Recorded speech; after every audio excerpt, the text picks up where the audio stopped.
Hello and welcome to this round 3 of Grand Prix Lille. We've got 2 members of Team Axion now. They announced the teams relatively recently for the Pro Tour Team Series. James Allingham and Autumn Birchett. Esper Control against Golgari Midrange. These 2 decks that I can imagine that we're going to see a fair amount of in this format going forward. So it'll be interesting to see how these 2 match up. Early Doors Watergrave for James versus just a plain old Swamp for Autumn thus far. I would imagine that the Golgari mid-range deck is going to be the first one to get threats on the board, and that does play out here as we see our first Explorer of the game. It will not be our last. Lamboy Elves there getting revealed, and that means that we've got a 2-3 on the board for 2 mana, obviously perfectly solid, and consistently drawing lands when you need to with Golgari mid-range with so much Explore. But meanwhile, James Allingham, he's doing what Esper needs to do, which is hitting all of his land drops. There we see the Seeker Squire. Pretty unimpressive if it explores and finds a land, but drawing land not too bad. Yep, 2 mana, 1/2 draws a card. Better than Elvish Visionary at that point.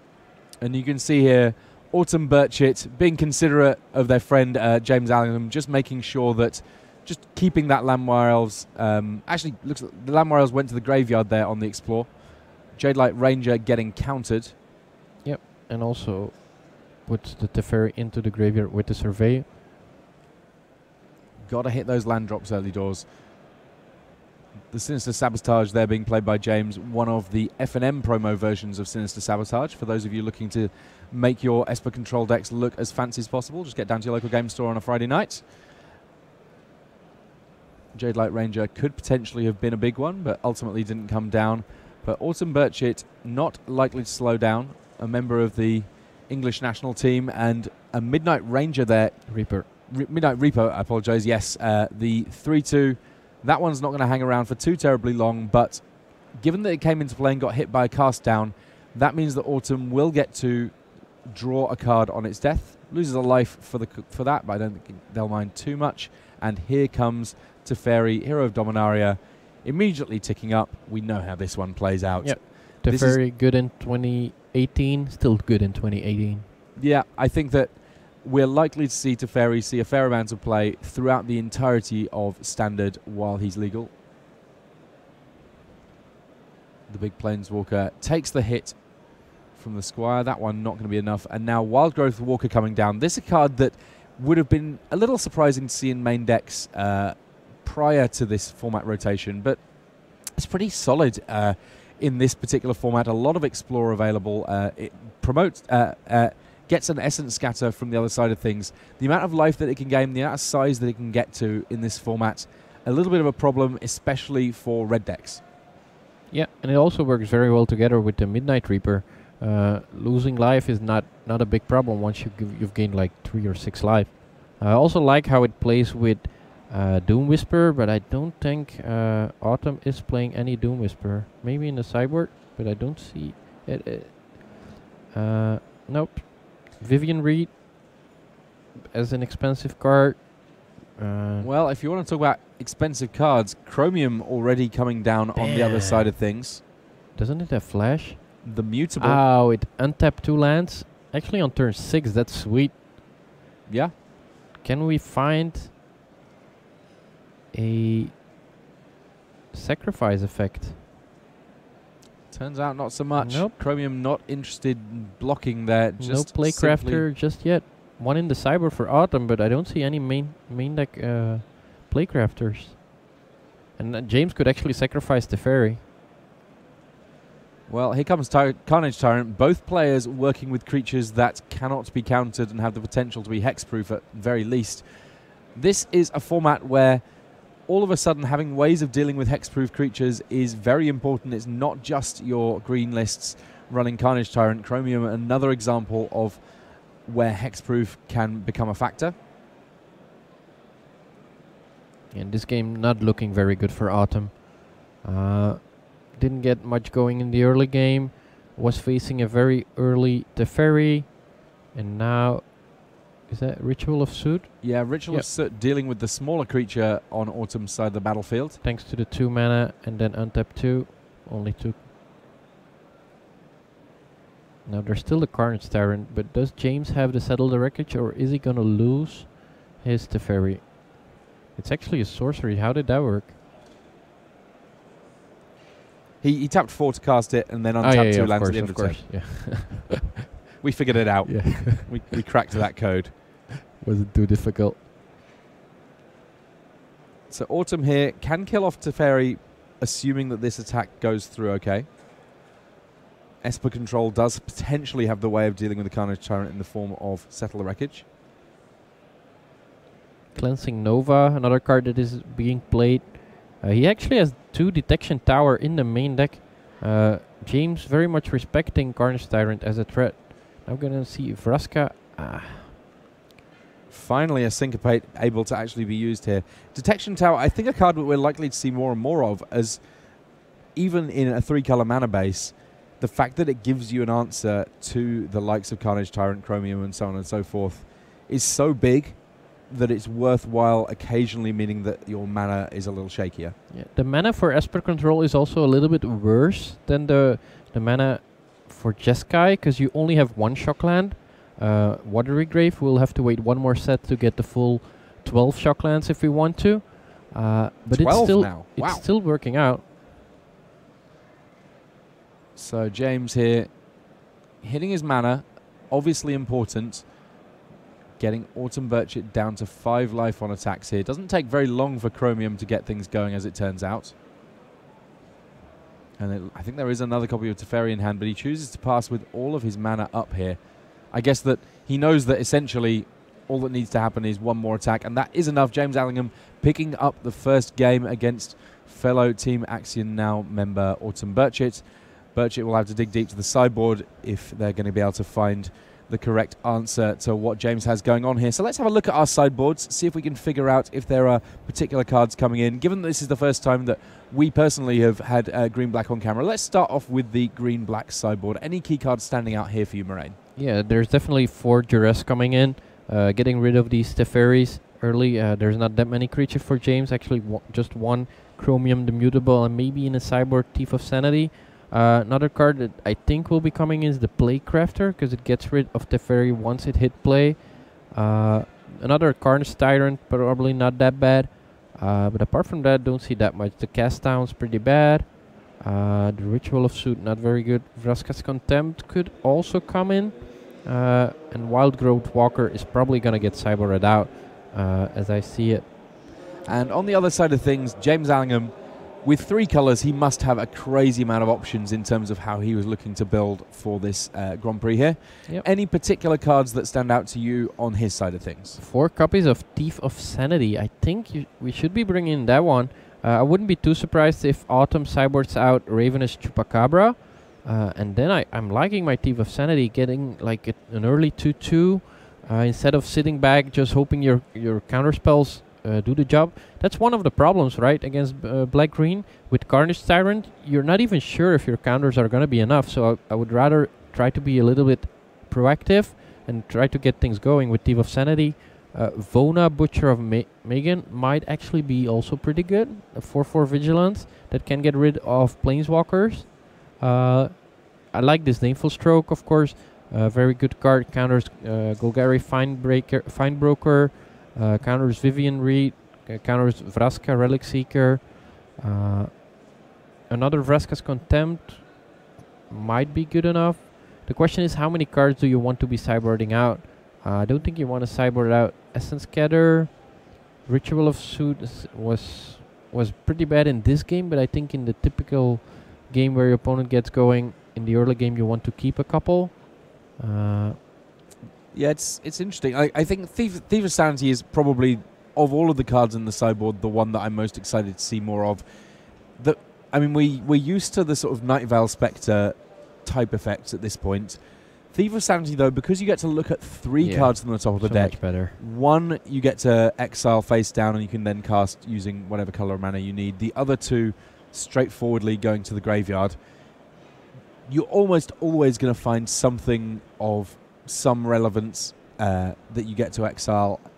Digging 3 deep, you just get to kind of keep the pressure on. Functionally, it's like you've drawn those cards, albeit you're drawing cards that are not from your deck, so they might not perfectly marry up with your strategy. Just having more cards to work with, you'll find something. Yeah. One thing to remember is that you cannot play the lands, so these will not be of good use, but all the non-land cards you can choose, and you can use any mana to play them. In this matchup, not that important that it's a 2-2 instead of a 2-3. Against the red matchups where we have shock and the likes, it is of relevance. But in this matchup, even I don't see a single card where it matters. Find Finality will kill it anyway, and there's Assassin's Trophy. Assassin's Trophy might actually be a card Autumn wants to cyber out. I don't think you want to give too much lands to your control opponent. And I guess the fact that it can straightforwardly take down a Planeswalker is still a fairly big deal. Yeah. Maybe get rid of flipped Search for a Scanta or a Detection Tower before you play your Carnage Tyrant. That makes sense, yeah. Change a land into a worse land. Treat it almost like a spell version of one of your land destruction options. A Field of Ruin or similar. These guys... Okay. James Allen just finishing up shuffling. I was walking around after round during round 2, and there's a lot of black-green. I wouldn't be too surprised if it's like 30 to 40% of black-green. Like every table had one black-green, or sometimes even the mirror. I'm not even sure if it's good enough to represent that big of a deal. I mean, in the previous format, there was the red decks, which had that much play, like 30 to 40%, and they were that good. They were that dominating. I don't think Golgari midrange is good enough to like have these high numbers. Well, we'll find out over the course of this weekend, and of course, as this standard format develops. Woodland Cemetery coming down on turn 1 for Autumn Birchit, and they've got a Merfolk Branchwalker to get an additional land on turn 2. On James Allingham's side of things, well, it's not really surprising that he didn't have a turn 1 play, and indeed that he has to pass back on turn 2 without too much going on. There we see the Branchwalker gets to explore when it comes into play. On that particular occasion, Autumn was able to pick up a land, meaning that it's just a 2-1. Cracking on in there, and second verse, same as the first here, this time also finding land for Autumn. Autumn will be hitting land drops left, right and centre. Overgrown Tomb coming into play, tapped there. A little bit of a trick there. Well, it's not really a trick. Autumn actually played the Branchwalker before playing her third land, because in case she hits Memorial to Folly, she wants to play that one. So well played by... She didn't hit it, but then she was able to play the Overgrown Tomb. Thief of Sanity coming down for James Allingham, and we've got a foil one on the board, glittering and gleaming there. Will be able to fly over the top of each and every copy of Merfolk Branchwalker that Autumn's working with. Reveals Plaguecrafter off the top. Plaguecrafter going to be a good one, given that it's unlikely that James has multiple creatures in play much of the time, though we're starting to hit the point where the Esper control list can reliably have some sort of counter magic. I think another card which Autumn actually cybered out was Llanowar Elves. Hard to rely on your Llanowar Elves if your opponent is packing Ritual of Soot, and like getting ahead earlier is not that important against control. It's more important, I think, against in the mirror match, for example. Against Mono Red, it's also hard to count on your Llanowar Elves because of Chain Whirler. So 4 turns of exploring in a row, and Autumn Birchit has drawn 3 lands off those explores. A grip that's comparatively full, but unfortunately comparatively full of mana at this point. 3 cards off the top, potentially one of which getting stolen. Find Finality is one of the options. Seems fairly good when your opponent has that full a board. James Allingham here. Not sure James can actually survive 2 more turns. Might actually have to take the Seeker Squire. Seeker Squire, comparatively unexciting, but at least representing a warm body that, if the Explore works out the correct way, will be able to tussle with most of what's going on Autumn Birchit's side of the battlefield. Yeah, this is a big Explorer. It's a land. Would have been so much better as a 2-3. being able to blank these two Branchwalkers and the Seeker Squire. Now Autumn can just keep attacking. Doesn't even have to get rid of the Seeker Squire. She drew the rest, so that's actually a good one right now. Big swings from Autumn, and James with a relatively forlorn looking block there. Lots of creatures going to Autumn Birchett's graveyard there. They all belong to Autumn. One of the first games I played on Magic Online with Thief of Sanity, I actually played a Trostani Discordant. That was not a good move. Not a good move. Yes, that one. Yeah, the mana works out great, but then there are some extra lines of text on Trostani Discordant, as it turns out. Random line of text coming into play. There we have it. Beginning of your end step, each player gains control of all creatures they own. And the find half of Find Finality. It's not always just a straightforward board sweeper. Sometimes it's a value spell that lets you get back a couple of cards from the graveyard. Just every iteration of what Golgari is going, just tons and tons of value. For those of you who are maybe despairing a little bit that they're having trouble winning with their Golgari decks in Autumn Limited. is going for the Playcrafter instead of the 2-drop and now loses it to Syncopate. That's a huge swing. Very unfortunate. It means that James Allingham will be able to continue to thieve with that Thief of Sanity. 2 points of damage seems like a fairly forlorn amount of damage, but also getting a card off the top. Finds a Vraska's Contempt amongst others, a Jadelight Ranger, which might be a good choice here. The life total's 8 to 16, and there's potentially 1, 2, 3, 4, 5, 6 damage coming through next turn. So having a warm body to put in the way of what's going on might well be the choice. Yeah, 8 life, not that much. Vraska's Contempt goes up to 8 to 10, take 3, so going down to 7. Yeah, that's still healthy enough, I'd say. But I think next turn Carnage Tyrant is coming into play, so gotta be careful. I love that artwork on Syncopate. Just the straightforward, no, no, no. The waggling finger there indicating that maybe that spell won't resolve. Autumn goes for the swings.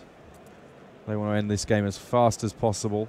And Vraska's Contempt potentially able to slow the pace of the beat down to an absolute crawl here. James could wait to play the Vraska's Contempt and keep up counter mana. But the problem is he knows that these Golgari decks play Carnage Tyrant. So how much value do you get from keeping up counter? If your opponent just plays the Carnage Tyrant, you just took 3 damage too much. Yeah, I think he's not. Yeah, he's taking it, but now he's down to 2, and now a Carnage Tyrant is definitely going to be lethal. Looks like Autumn Birchett could push us to a game 3 here. Remember, they have a lot of experience, having played last year on the World Magic Cup, and I believe that Autumn will be on the English World Magic Cup team once more. Ooh, she's not playing it. She's gonna see if there's a Cleansing Nova around.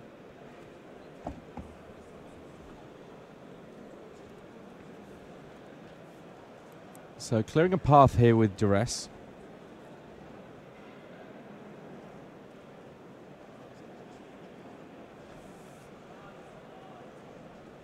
And James Allingham here having a little bit of a think as to what he most wants to do against this Duress. Duress, a classic answer to control decks for pretty much the entire history of the time it's been around. And Autumn very carefully checking out what she wants to remove here, getting a sense of what there is that James is working with. We've got Planeswalkers, we've got Counter Magic. Vraska's Contempt, though, that's the one that's going to help keep James alive. Autumn puts that one in the graveyard. And still more mana to do something else. I'm not even sure if there is any sweepers in James' list. I don't see Ritual of Suit, but that one doesn't handle the Carnage Tyrant. I don't see the double wide, the Cleansing Nova. Of course, Autumn doesn't have any ways of knowing. Merfolk Branchwalker, this will be, I think, the 4th one that's been cast this game. This one came back from Find. Sinister Sabotage deals with that. surveil. I believe that James there seeing some discard on the top of his deck, chooses to leave it there.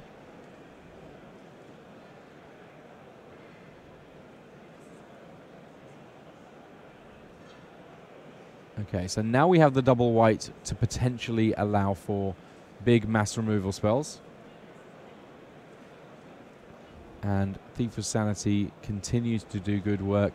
2 cards now exiled face down, so those will be a mystery to everyone but James in terms of what they might be, and we'll be able to cast them using any color of mana, so even if they're green cards, not a big worry. I think not being able to play Cleansing Nova as a sweeper comes from the fact that your mana is a little bit worse than the Jeskai version. And we saw Jeskai versions where we could like triple blue, triple red, and still double white, but in this particular deck, you don't have enough white sources to play a card like Cleansing Nova. Yeah, 2019, that's when we will have our full access to the shock duels. Here's Vraska's Contempt. Autumn Birchett's own Vraska's Contempt dealing with their Merfolk Branchwalker there, meaning that this just an attack for 3 damage, 2 points of life, only 1 point of damage dealt. James Allingham hanging on by the very tips of his fingers as we get to the latter stages of this game too.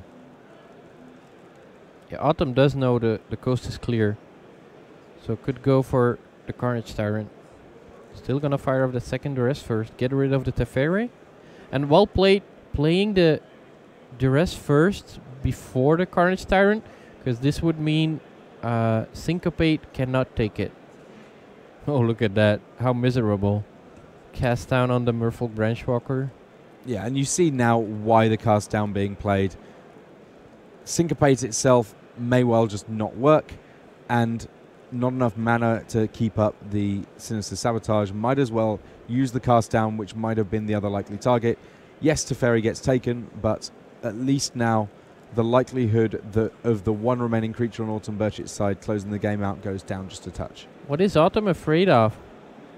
Why not playing the Carnage Tyrant? Has to play the land first. Oh, Vivian Reed instead of the Carnage Tyrant? Wow. Of course, the one card that could not get taken by Duress, whatever that exiled card was from the Thief of Sanity.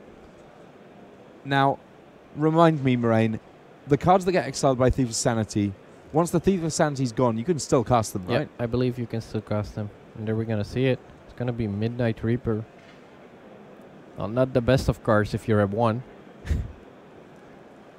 Actually, dangerous to play it. But if you don't play a blocker, then it's not going to be very good either. So we now have a creature on the battlefield that when it dies, or any creature on James Allingham's side of things dies, James loses a life and draws a card. That's mandatory. It's not a may. The Reaper will deal 1 damage. Here comes Carnage Tyrant. No counter magic will work on that one. I struggle to see how James Allingham gets out of this situation he finds himself in. Now even Cleansing Nova is not going to work, because it will kill his own Midnight Reaper. And we're going to a game 3. Little smile there from Autumn. They're very happy, obviously, to force a game 3. Game 1 looked pretty one-sided as Chromium was able to do good work flying through in the air. But ultimately, both players have had a fair run of it when it comes to big, scary, hexproof creatures that can't be countered. It's going to be a matter of whether or not one of them comes up for either player in game 3, or perhaps if we've got a slightly different plan after sideboarding. I'm a little bit worried for James. He doesn't have enough ways, in my opinion, to deal with Carnage Tyrant. Chromium can block it, but 2 detection towers. But what next? The 1 copy of the Eldest Reborn. He was drawing 2 cards a turn with the Thief of Sanity for 3 turns, but he still could not battle the Carnage Tyrant. It's a big problem. Is that him partly saying that Autumn Birchett does not have very many answers to Carnage Tyrant? Yeah, too. Maybe one of the reasons why Autumn doesn't want to cyber the Playcrafter. Yeah, it's a complicated little dance that we find ourselves in here as these players make whatever spot adjustments they need to before we go into our game 3. It will be James who's on the play here. These 2 English players travel to GPs a lot together, members of Team Axion Now. Axion Now is going to be one of our Pro Tour teams at the team series for this upcoming season.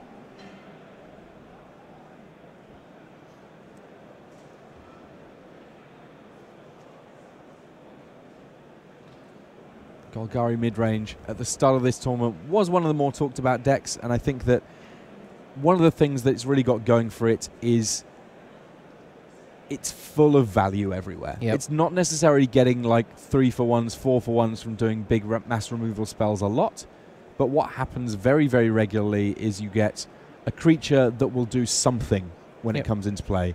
All those explores do mean that your draws are a little bit improved.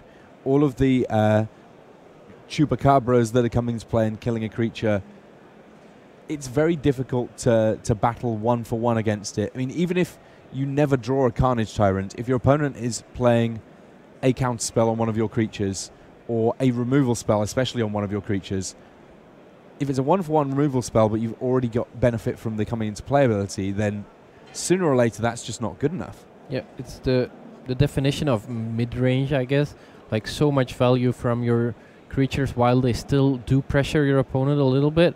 I mean, if you look at the creatures, 2 Golgari Findbroker, some of them even play 3 or 4, always 4 Jade Light Ranger, the card that's so good at 3 mana. I mean, so much value for a 3 mana creature. If it's a 4/3, you've scryed once or maybe even twice. If it's a 3/2, you've drawn a card with it. If it's a 2/1, it's drawn you 2 cards. That's just insane for a 3 mana creature. Merfolk Branchwalker, it's either a 2/1 that drew you a card. Then it's a better Elvish Visionary, or it's a 2 mana 3/2 that's cried once. It's just insane. One thing I did notice with the green-black decks is that sometimes you run too many, like, they're not vanilla creatures because they do something when they come into play, but once they're in play, they're vanilla creatures. And I found that a little bit of a problem, that you flood out on like these creatures that once the boars get stalled, they don't do anything anymore. Then, of course, the Vivian Reeds and the Vraskas come in, and that's a good way to finish the games. All right, so these players both drawing their opening 7s now. James Allingham on Esper control, gets to have a little look through, sees what he wants to do. I believe there was the detection tower. That's actually a pretty important step 1 for James. And also the Shockland. So now all of his isolated chapels come into play untapped. His Glacial Fortress. And his Drowned Catacombs. So both these players kicking things off kind of slowly here. No early threats from Autumn. They have a fair amount of 2-drops that do good things, at least in the game 1 configuration, but not necessarily drawing into them in this final game. Ooh, that's a very slow draw from Autumn. No Ranger, no Branchwalker, no Seeker Squire. And what could they reasonably have kept in this case, given that there's not been anything here until turn 4? I mean, it looks like there is a duress that Autumn is sitting back on a little bit, waiting for turn maximum 4. time. Turn 4 is where you want to play your duress against Esper Control, because the card that matters the most is Teferi. Teferi costs 5, so you want the maximum amount of information and time to grab that Teferi. And now Midnight Reaper first. And then Duress, but that one is going to run into Syncopate, and then Teferi comes into play. So I'm not sure if leading off with the Midnight Reaper is the correct choice. Autumn is actually keeping back the Duress. But then you risk facing a Teferi. Do you have the answer? I mean, I guess that because the Vraska's Contempt got played end of turn, all of that mana was still up, and Autumn perhaps thinking better of using Duress right now, but Teferi being in play, potentially a big problem here for our Golgari mid-range. Duress post Teferi, not quite as good. Syncopate ×2 there, 2 different artworks of Syncopate alongside Sinister Sabotage. So lots of counter magic available to James Allingham, who will be drawing extra cards, untapping land on a very regular basis, thanks to that Teferi Hero of Dominaria. Sees the detection tower. Can't take that one with Duress. It's only non-land, non-creature cards that you get to pick up with that one. Yeah, but Is there an answer for the Teferi or not? That's the question. I see Vivian Reed. There's the Playcrafter. That's crucial. Being able to play Playcrafter, get rid of Teferi, leave your opponent with 2 Syncopate, which you know about. It's a very good turn for Autumn. Well, I mean, Syncopate will stop this Playcrafter unless there's more land. Yeah, there's one more land. There's the fifth land rather. Doesn't target, but it will kill the Planeswalker when the trigger happens. No other creature to be sacked. The fact that Playcrafter isn't just a straightforward kill only creatures, but can also kill Planeswalkers, or indeed make people discard a card, means that of all of the different variations on this that we've seen, so much better. Playcrafter, very, very powerful indeed. Like, usually these type of cards are very bad against control, but by adding Planeswalker or discard, it actually became pretty good against control. And now with Memorial to Folly, you could actually get it back if you want to get rid of another Planeswalker.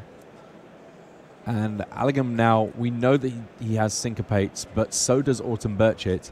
And this means that Autumn can kind of maneuver around the counter magic a little bit. James is only reasonably going to be able to counter 1 spell a turn as long as Autumn doesn't tap out. I mean, if James draws another Teferi, then Autumn will just get back the Playcrafter with Memorial. So no pressure in firing off the Duress, knowing that once there is a Planeswalker, they will play a Duress and then the Playcrafter. And hitting land drops while this game is a little kind of on pause almost, still fairly important. Both of these decks can do a lot when they get plenty of mana in play, and this is one of the reasons that maybe we've seen not as much in the way of Path to Exile style effects. So either your Assassin's Trophies or your big Settle the Wreckages being used. Yeah, and Autumn not firing off that second Duress because there's 2 Syncopate anyway. Yeah. Like, you cannot take both, so might as well run that Vivian into the Syncopate and then fire off the Duress, take the second one if needed, or anything that's more important. So it sees that there's now 2 Essence Scatters alongside Syncopate. Yeah, taking the Essence Scatter doesn't have that much value right here, because you still leave your opponent with another one. I think taking the Syncopate and hoping to draw another Planeswalker is the right play here. Syncopate, importantly, in this format, actually exiles, which is quite important against the Golgari midrange deck. Memorial to Folly or Golgari Findbroker, both cards that matter where the graveyard matters. Also Finality, also another card where you want your creatures in the graveyard and not in the exile zone. So as things stand, the life total's essentially unblemished, James having gained a couple of points from Vraska's look Contempt. at that, that was the best draw. How have we done? Vivian Reed, Duke. Look at that, nice double Essence Scatter. Oh, but James, woo! Well, it's a Chemist's Insight, so this is a dig. Drawing 2 cards. Has he found some counter magic for the big Planeswalker? If not, this is a threat that can potentially close out this game. Looking at the top 4, gets to reveal a creature or land. So good, Vivian Reed. I mean, in the beginning, the green-black decks, they were running like 1, maybe 1 in the sideboard, but it seems Autumn has 3 in the main deck. This card has been really good. Killing a creature in this format with Crackling Drake, very good. Being very good is important. Killing Thief of Sanity, and looking at the top 4 cards is just so much value. The only one that a little bit disappointing compared to the other 5 mana Planeswalkers is the ultimate, but it's still Vigilance, Trample, and Indestructible, +2/+2 to all your creatures. Yeah, making all of your creatures indestructible for the rest of the game. Still pretty potent. I mean, it's not necessarily going to close out games as quickly as some ultimates, but I don't think that Autumn is likely to complain if that ends up being what happens.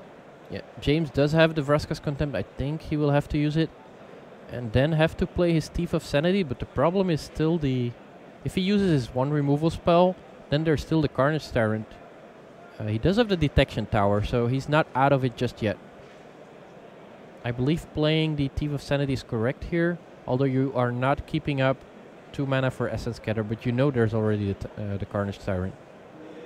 Yeah, Thief of Sanity potentially could find a Carnage Tyrant to at least block the one on the other side of things. Yeah, and now Autumn is gonna crack that Memorial to Folly to get back the Playcrafter. Does want to get rid of the Thief of Sanity. Good choice there by Autumn. And another land also, yeah, so can play the Playcrafter and follow it up with the Carnage Tyrant. Good turn once again for Autumn. Okay, here's the big dino. Evolving Wilds gets activated at the end of turn, as is traditional. Search up your tapped lands at the end of turn. There's really no need to do so. Sooner you're working on the most information you possibly can. You get to untap. Counters At the start of your turn. Counters got worse in this format. So many people are playing Carnage Tyrant. Like previous standard format, Essence Scatter was really, really good. And in this particular format, some of the control decks, they only run 1 or 2. It's just not that good anymore.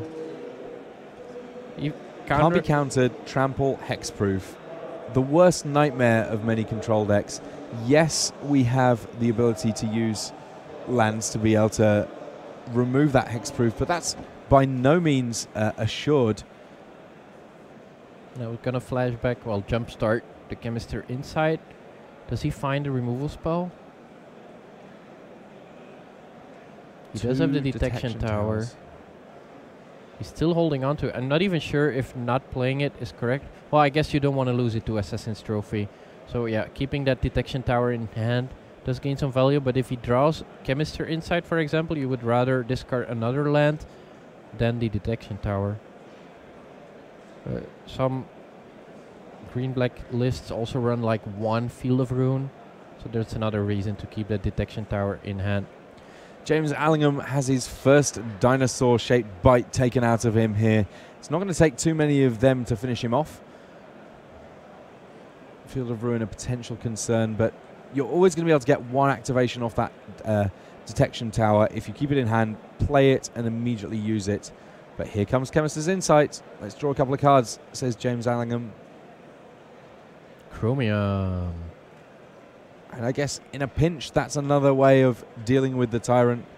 Flash in your big flyer and just simply block. But at that point, how many ways of winning the game do you have left? Yep. And at that point, Autumn will be able to play Find Finality and grab back the Playcrafter. So James has to be careful that he's got Essence Scatter up. Actually, James did find a Vraska's Contempt, so it seems like he might be pulling ahead here. Jade Light Ranger is probably gonna hit an Essence Scatter, given that James has 3. Yeah, you see there, Autumn just holds the Jade Light Ranger above the table, kind of knows that this is going to be one that's kind of a sacrificial merfolk in a way. And now's a good time for Find, targeting a couple of creatures. I love how a lot of the cards designed in this set are good against both control and aggro.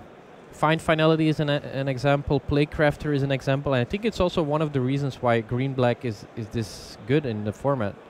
Your cards are so versatile. That was one of the problems usually with mid-range decks, in that you were either uploading too many removal spells or too many creatures to pressure your control opponent, but in this particular versions, there are a lot of cards that are very versatile.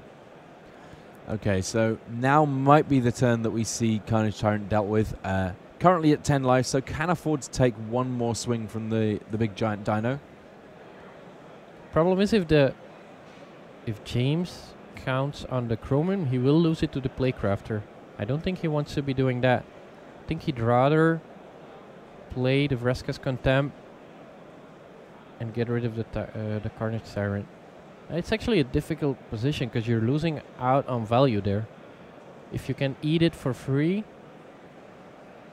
with the Chromium, that works better. Yeah, but he's gonna use the card. I don't blame him. I think the Chromium is too valuable to expose to a Playcrafter. Carnage Tyrant gone. Completely exiled. We will not see that one coming back, but we know that Autumn Birchit is running multiple copies of the big dino, and if they can find an answer to Detection Tower, then it is a very straightforward path to victory at that point. The Dino makes its own path.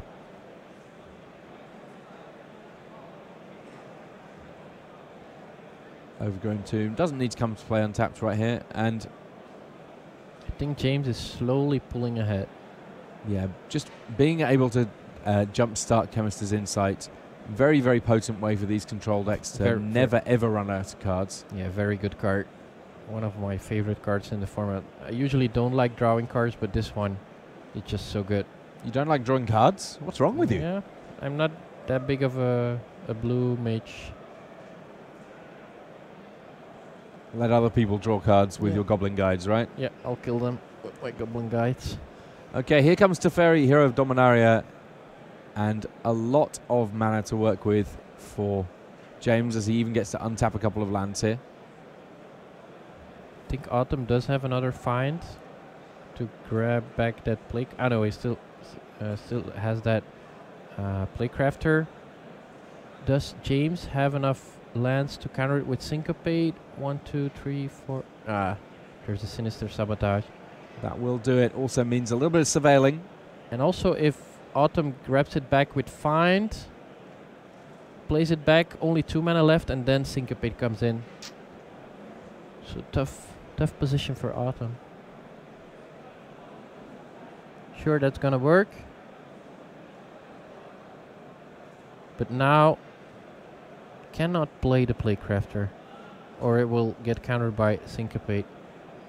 I like the fact that for these Golgari mid-range lists, there's Now it's both off. halves of Find and Finality are relevant at different stages of the game. Both represent card advantage in their own different ways. As things stand, James Allingham, though, with enough counter magic that he's been able to keep his head above water. He's got Teferi merrily ticking up now. Well played by James. I think he's played this game pretty good. He could have played that Chromium like 2 turns ago to block the Carnage Tyrant, but he waited with it, and I think that was very well done.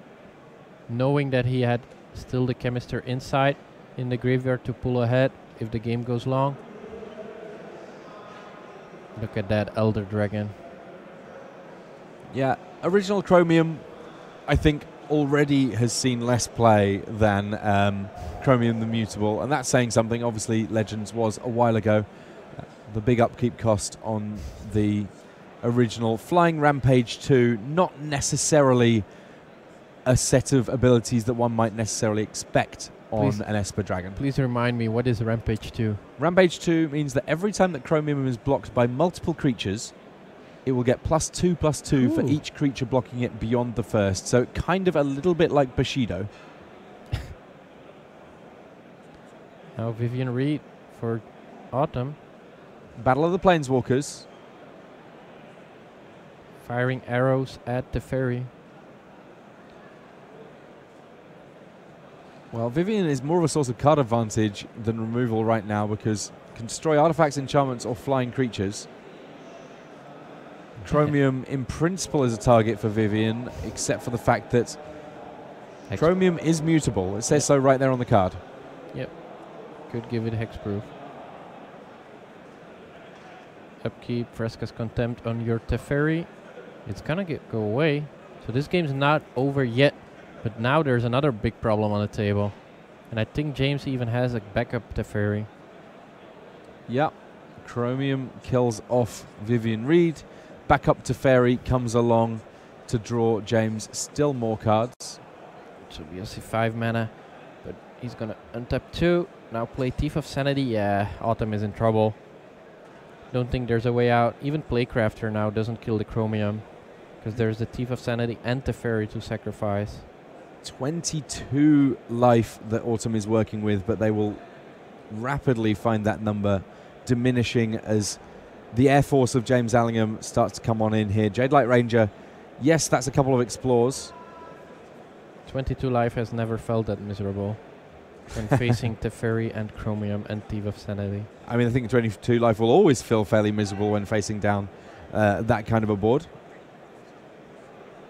Midnight Reaper means that at least some of that life, hopefully for Autumn, will get turned into cards. all these cards do nothing right now. Well, I guess the Midnight Reaper does something, but just not good enough. Yeah, James thinks better of Syncopate there. Not quite going to have enough mana to be able to get that one going. I'm not even sure if it's worth countering Midnight Reaper. I don't think that's the battle you want to be doing. I mean, I guess the Surveil is helpful. Ends up leaving a card on top there. I mean, we're kind of at that stage in the game where if I'm surveilling, any spell that does something I will keep. Any land that is essentially going away. Yeah, this game's over. Ascanta, search for Ascanta. Tick up my Teferi next turn, double Ascanta if needed. Get in for 9, look at the top 3.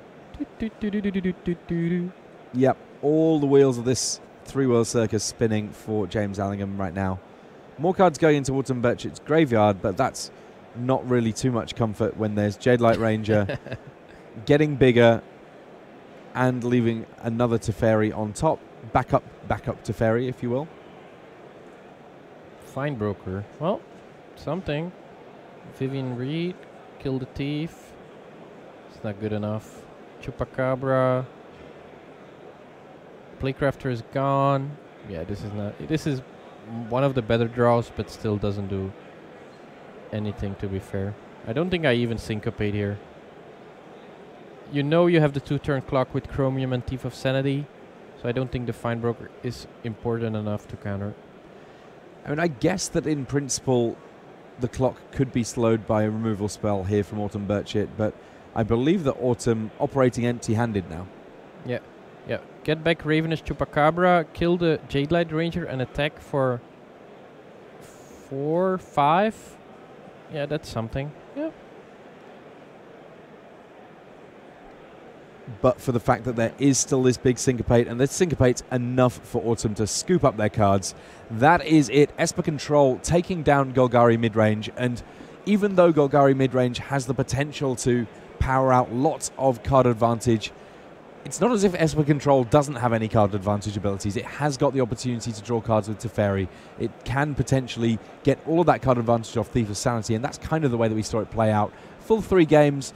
Key instance there of having a way of dealing with Hexproof being very, very important indeed. Detection Tower, meaning that even Carnage Tyrant, normally the bane of Control still finds a way. We will have more Magic for you very, very soon, but first, these messages. Stay tuned for a little bit more after these messages from round 3 of Grand Prix Lille.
Hello and welcome back to coverage of Grand Prix Lille. I'm Tim Willoughby, this is Marijn Lebert, and we're going to get a chance to see a little bit of time walk magic. Let's head down to our feature match area. This is game 2. We've got Peter Koenig on Is It Phoenix against Sarah Ziller on Golgari mid-range. Jumping in partway through here just so that we can try and bring you just about as much magic as we can. We don't know that we're going to be able to... If we had game 1, we wouldn't necessarily be able to fit in the whole of game 3 of this one if there is a game 3. So we get to jump in partway through. Peter already having picked up his first game here. Sarah having travelled across to play this one. More typically, we'd expect to find her in North America. Opt here coming from Peter with Wild Growth Walker already in play for Sarah here. The Walker particularly good with so much explore from these Golgari mid-range decks.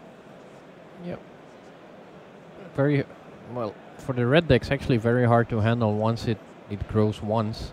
Oh, look at that! Drowned Secrets. I like this one. So this is every single time that Peter Koenig casts a blue spell for the rest of this game. While that's in play, he will be milling Sarah Ziller for a couple of cards. He's actually gonna mill himself just to get more Phoenix in the graveyard. Ah, nice. Yeah. I like it. Golgari Finebroker, another reason perhaps to not be milling Sarah here. I mean, it's a backup plan if the game goes really long and all of your Phoenix are gone.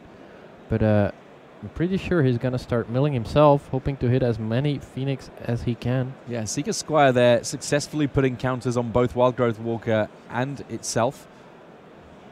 Sarah, of course, jumping up to 23 in the process. Also of importance with Beacon Bolt, for example, and Crackling Drake. So milling yourself and putting more instant or sorceries in the graveyard is quite important. And now that we got Goblin Electromancer in play, all of the spells for Peter only costing a little bit less. We see here Discovery getting cast for just a single mana. Now the trigger from Drowned Secrets, meaning lots of cards going in the graveyard here. Wait, I think he might have missed the trigger there because I think that was him surveilling.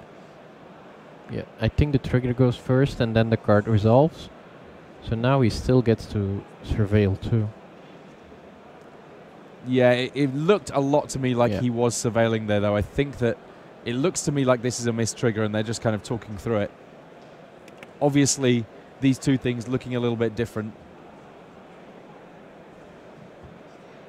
These guys might have to just get it finalized by a judge here.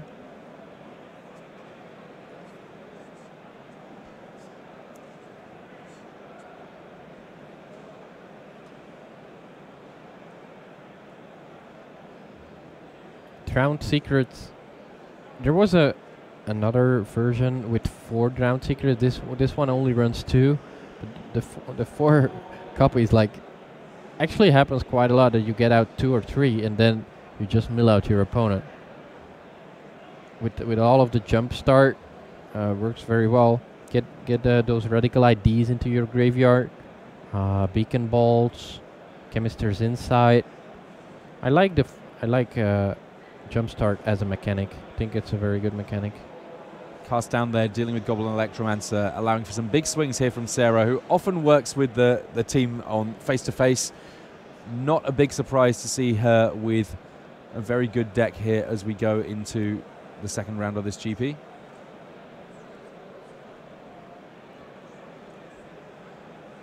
Lots of cards in the graveyard. Is there any Jumpstart? Not so terribly much here, but does mean that bolt will be enough to deal with Wild Growth Walker. Especially considering that it gets cast, there's the trigger from Drowned Secrets, and by the time that it resolves, it gets to additionally count whatever other spells might go to the graveyard in the process of casting the spell. Beacon Bolt actually a very good card in this deck. Sometimes the problem for these Izzet decks are the bigger creatures, but Beacon Bolt is like a double terminate on 2 big creatures. For example, Doom Whisperer was a big problem for the Izzet decks, but now with Beacon Bolt, it actually became quite easy to handle. So Golgari Finebroker getting back Wild Growth Walker. This one of the better variations on Gravedigger that we've seen in recent years. Just a big old body and a very achievable mana cost for these Golgari decks. Yep. Meaning that it's somewhere between a 2 and a 4 of, depending on how things go. The only real thing that's holding it back from being up in bigger numbers is just how many great options there are at 4 mana for these Golgari decks. Yeah, there's Ravenous Chupacabra, there's the Vraska at 4, there's Vraska's Contempt as well. So a lot of choices for the green-black decks. And Peter is actually milling the wrong creatures. He's milling the Goblin Electromancers and not the Phoenixes. Sarah here with Carnage Tyrant. That will be one that can potentially close this game out very quickly indeed. Not too many ways for the Izzet deck to deal with a gigantic dinosaur based on what we see at present at least. Nope, I don't see any ways. I guess a block with the Crackling Drake could work. But that's gonna be too late if he already takes 1 hit. If he's... I could double block, I guess, with 2 Phoenix. But he would need to mill them very quickly. Discovery here. Initially mills a couple of cards just off Drowned Secrets and then puts another couple of cards in the graveyard itself off the Surveil. Peter Koenig's graveyard now substantial, but I don't think that he's got a whole lot of Arc-like Phoenixes in there just yet. He does have them in hand, but that's not going to be good enough. That's 4 mana. He's going to take 8 next turn. Going down to 2 and then still facing that 7/6. I don't see a way out here. Yeah, if there'd still been a Goblin Electromancer in play, then he would have been able to cast these spells for cheaper and potentially jumpstart those Phoenixes into the graveyard, then get them out good and easy. But here it's a Charter Course. Yeah, and still no Phoenix. He can discard 1 with the Charter Course. But can he actually play... he does have the Shock, but the Shock he would need to take 2 from the Steam Vents he's holding. It goes down to 8. Yeah, this is not looking good. Sarah here has pretty much just done what Golgari does, which is to say... Yeah. Didn't even play that many powerful cards, right? I mean, 3, 4. All of the cards were value, I think. Yep. I mean, Carnage Tyrant strands cards in hand that would otherwise be useful removal. Everything else, when it comes into play, does something, or when other things come into play, does something cool. And that's kind of the MO of the Golgari deck. Is it they're succumbing to the Golgari deck of Sarah Zilla? And we can let you know as we get round to the end of our round here in round 3 that Sarah did go on to take the entire match, though. Even though Izzet was able to get game 1, ultimately these Golgari decks, they're kind of in it for the long game. Again, Golgari doing the do here in round 3 of Grand Prix Lille. And that wraps up our round 3 of Grand Prix Lille. We will have Riley and Simon back for you in round 4. That's the round where the pros with 3 buys, the platinum players in the room, are able to break out their decks. We'll be very interested to see what they work with. Stay tuned for more magic right after these messages.